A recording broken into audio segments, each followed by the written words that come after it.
Kyle, why do you hate Thanksgiving? Because this pumpkin spice is a venti, and venti means 20, which is the amount of moves I'm gonna make today! Was that Dubas impression good? Did you see the glasses? Yesterday I specifically said I am not making a video on Saturday. It was a family day. And then the Toronto Maple Leafs traded Andreas Johnsson. I'm like, ugh. And then they signed Travis Boyd, and I was like, well, now the video's concrete. And then they signed Zach Bogosian, and I'm like, alright, am I gonna be able to shoot and edit this video in time before the next move? So I'll try to be quick. Really, Steve, you're gonna I didn't say brief, I said quick. We'll start with the trade. On the first day of free agency, October 9th, the Leafs signed Wayne Simmons, 1 year, $1.5 million, and they signed TJ Brodie, 4 years at $5 million for each of the next 4 years. So that's $6.5 million right there. And all of a sudden, the Leafs are above the cap. They need to make a cap dump move to get cap compliant, and this was it. It had been rumored for a very long time, and unfortunately, Andreas Johnsson was the odd man out. And I love this tweet from Andrew Berkshire. Yeah, I've been talking about Andreas Johnsson getting traded for like 6 months. I'm surprised he only said 6 months. I'm not happy he's been traded. I just understand it. He makes $3.4 million for the next few years. Alexander Kerfoot makes $3.5. It was obvious that at least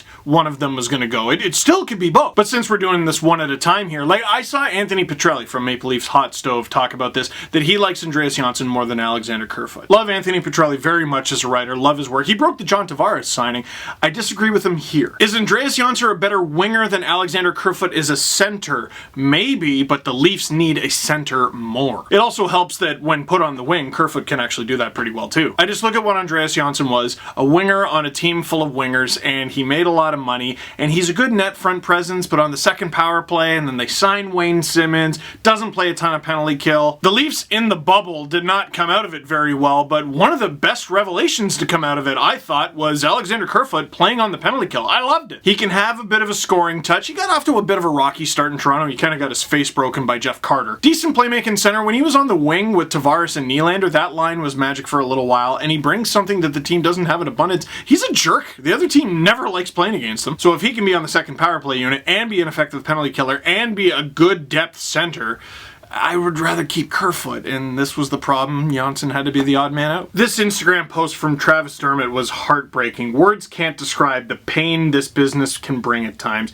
Gonna miss you, brother. And this was obviously for Andreas Johnsson. That's so sad, man. They made the Leafs at roughly the same time, and then they joined the Toronto Marlies for their 2018 playoff run at the same time, right before Game 5 of the first round. They're facing elimination, and guess what?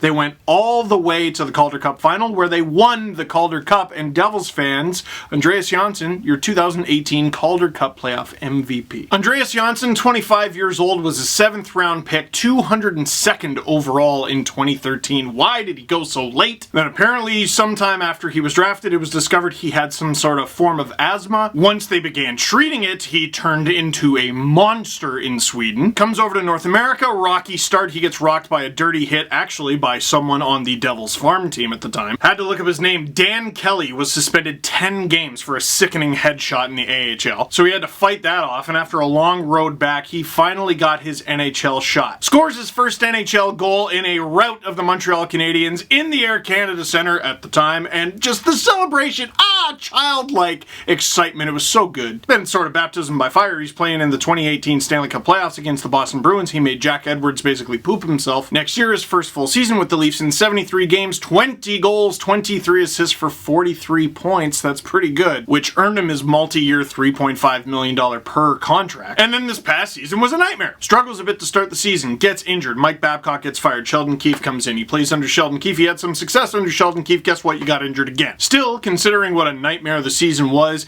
8 goals, 21 points in 43 games, nearly half a point a game in a season full of injuries and difficulties. Fast forward a bunch of months later, he rehabs and he finally gets better just in time for a Game 5 elimination game against Columbus in this weird little bubble. And I said at the time, this feels like a going out party, doesn't it? Like, if this is going to be his last game as a Leaf, he might as well play in it. And he did, and he wasn't bad, but the Leafs lost that game. First and foremost, let's get this out of the way. The New Jersey Jersey Devils are better today than they were yesterday. That's no disrespect to Joey Anderson, who we are going to talk about in a minute, because he's not just some random throwaway. But Andreas Johnsson is a good player, and the New Jersey Devils have gotten a few good players for not that steep of a price.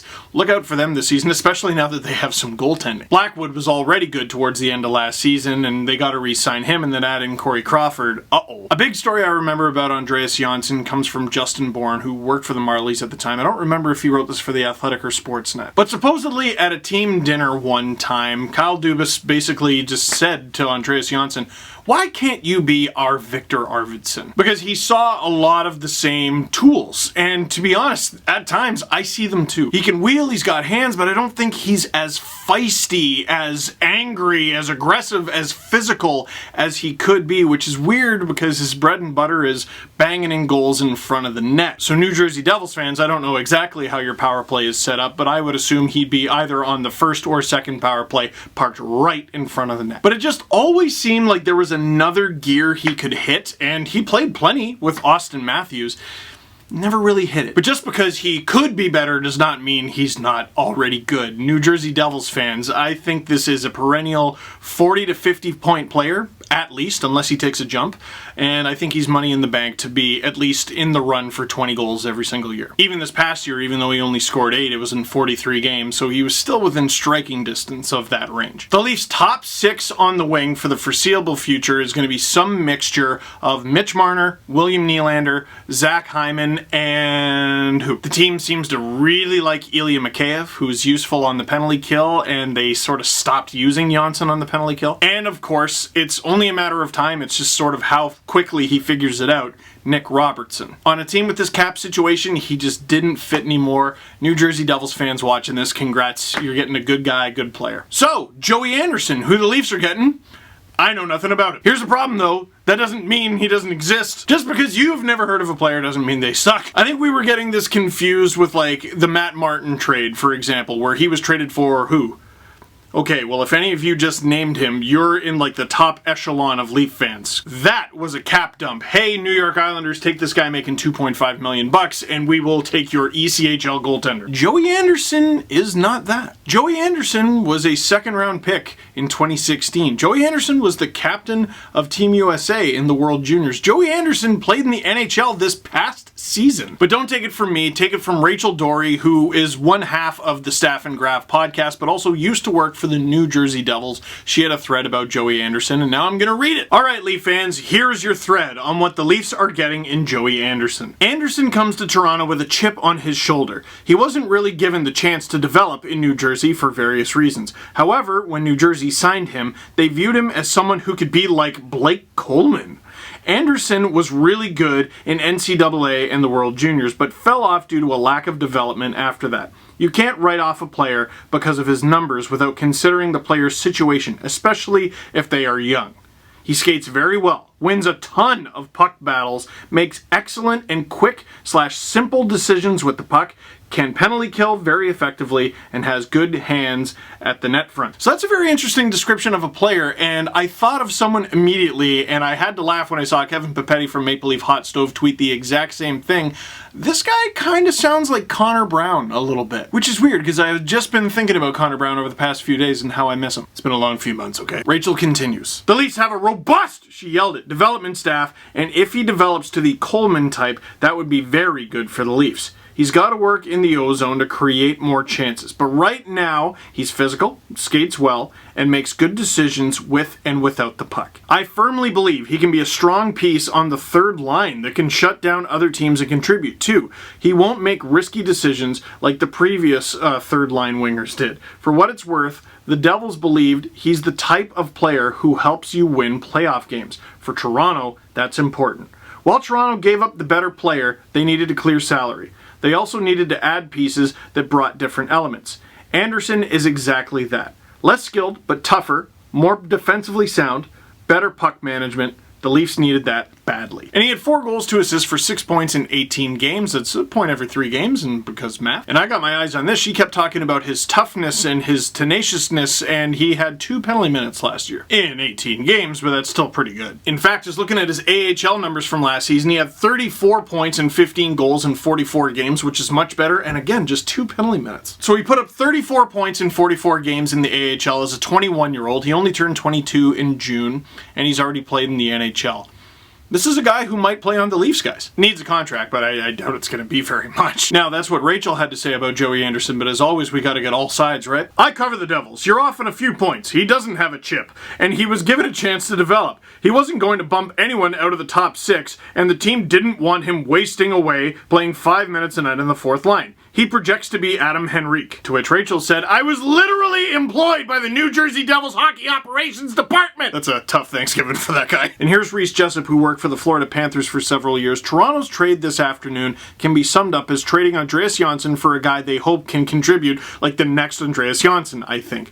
Worth noting that Johnsson was older than Anderson when he broke into the NHL, and Anderson's impacts have been solid so far. So there's some love for Joey Anderson around the hockey community, but the consensus is right now Andreas Johnsson is obviously the better player. Next up, the Leafs signed free agent forward Travis Boyd. I am not going to waste too much of your time on this one, man. Don Lucian barely even wanted to post the chart. He goes, here you go, you vultures. And I mean, yeah, his stats model likes Travis Boyd as a player for sure, but like, he's a depth guy, let's be honest. He's a 27-year-old. He's played 85 NHL games. He actually scores at a decent clip. That's 31 points in 85 games, which puts him at about a 30-point pace, which we've talked about in a few videos recently. 30 points, that seems to be like the line for depth forward. The Leafs lost Evan Rodriguez, who they had just acquired in the Kasperi Kapanen trade. I don't think they ever sincerely actually wanted him. That was just a cap dump doing the Pittsburgh Penguins a solid, basically.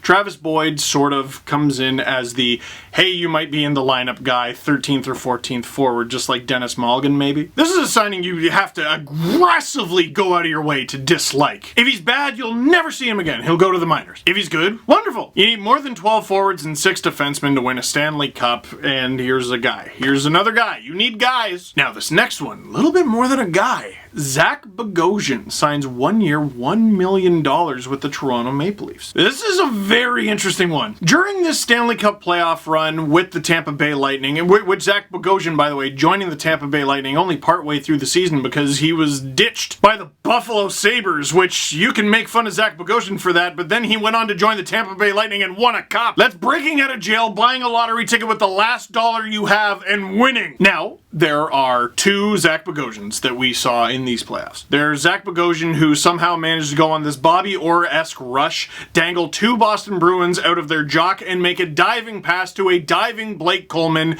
who scored. Or there's Zach Bogosian from Game 1 of the Stanley Cup Final, who saw that a teammate was down and immediately came to his defense, putting himself in a position and allowing the Dallas Stars to score in a game that they would go on to win. His analytics kinda suck.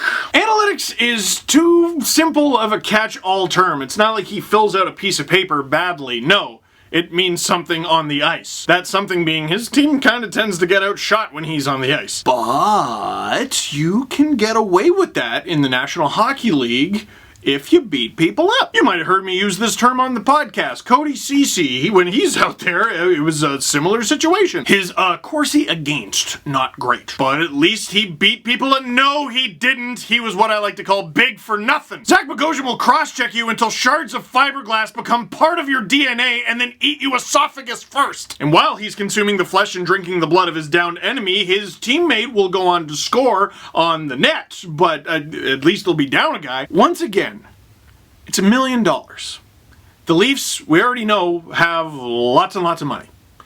They can bury $1 million. It will count $0 against the cap if they try to bury $1 million. It will. They could send him to the minors if he's no good. But I don't think Alduba signed him because he thinks he's no good. Here's sort of what I was thinking. Because listen, I know they had injuries, but if Zach Bogosian is good enough to play at least a sheltered role with the Tampa Bay Lightning, he's probably good enough to do it here. At least we know he looks good in blue and white. Plus there's this. This is fun. One time he hit Braden Point in the nuts during a Leaf game. That was cool. But here's kind of what I was thinking. The Leafs need to be harder to play against. Okay.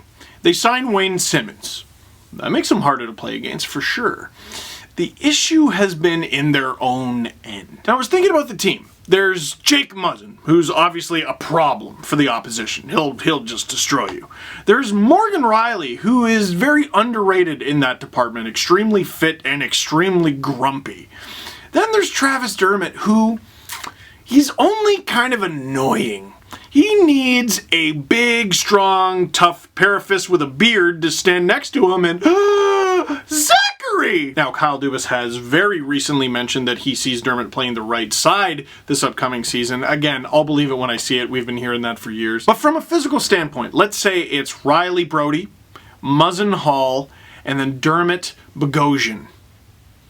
All of a sudden, there's a potential for a bad time every pairing you go up against. Now, I saw some people go, yeah, but the $1 million they're giving to Bogosian, they still got to sign Mikheyev, they still got to sign Dermott. This must mean that Dermott is out the door, or maybe even Justin Hall. That guy makes $2 million. Well, okay, if they trade Justin Hall and his $2 million, then all of a sudden it's Riley Brody, Muzzin Dermott potentially, and then Mikko Lehtonen and Zach Bogosian? Well, what if they trade Travis Dermott? Okay, it's then Riley Brody, Muzzin Hall, and then Lehtonen Bogosian. And I'm sorry, are we forgetting that Rasmus Sandin and Timothy Liljegren exist? Martin Marincin exists. No, he doesn't. I know the Leafs are cap-strapped, but league min is $700,000. We're talking a $300,000 difference. We're talking an $0.3 million difference, which in hockey terms is nothing. Even to have him as a seventh guy, I don't mind. I'm not thrilled with it, but I don't mind. Heck, if you really feel like ruining a team's night, you could just have him play the wing one night, Wayne Simmons in there, send them both in together.